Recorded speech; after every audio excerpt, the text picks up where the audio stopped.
Bible యొక్క theme అంతా మనం ఆలోచన చేస్తే బైబిల్ ఏమని బోధిస్తుంది? ఎంతమంది సేవకులు వచ్చి నిలబడి మాట్లాడుతున్నా దేవుడు చెప్పేది ఒకటి, దేవుని ఆశ ఒకే ఒకటి. ఏంటి అంటే దేవుడు మనుషులను తన పోలిక తన స్వరూపంలో చేసుకున్నాడు. అయితే మనిషి ఏం చేశాడంటే దేవుడిచ్చిన దైవత్వాన్ని పోగొట్టేసుకున్నాడు.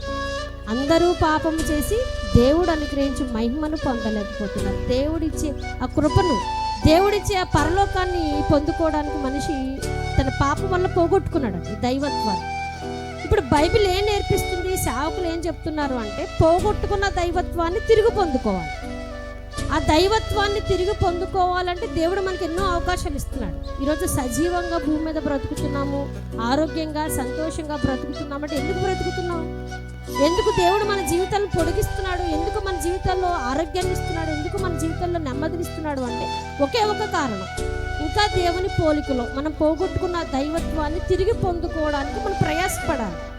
ఎందుకు ఇచ్చాడు దేవుడు ఈ ఆయుష్ను, ఈ ఆరోగ్యాన్ని అంటే దేవుడిచ్చిన దైవత్వాన్ని ఏ పోలిక ఏ స్వరూపం అయితే ఇచ్చాడో తిరిగి ఆ పోలికలోనికి రావాలి. ఆ పోలికలోకి రాకుండా మనం చచ్చిపోతే ఎక్కడికి వెళ్ళిపోతాం?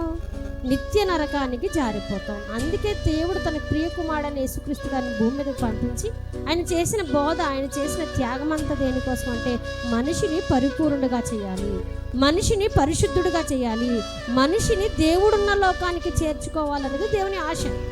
దీని కొరకు అనేక మంది సేవకులను పంపిస్తున్నాడు. దీని కొరకు అనేక మంది భక్తులను ప్రేరేపించి తన మాటలు గ్రంథస్థం వేశాడు. ఈరోజు తెలుగులో అందరికీ అర్థమయ్యే రీతిలో బైబిల్ రాయబడింది. అంటే ఎందుకు రాయించాడు దేవుడు అంటే అందరూ వాక్యాన్ని చదవాలి. ఇందులో పిల్లలని లేదు, స్త్రీలని లేదు, పురుషుడని లేదు, వృద్ధాప్యులు ఉన్నవారిని, అన్ని తరాల వారికి, అన్ని వయసుల వారికి సరిపడినది దేవుని వాక్యం. అందరికీ ప్రయోజనకరమైనది.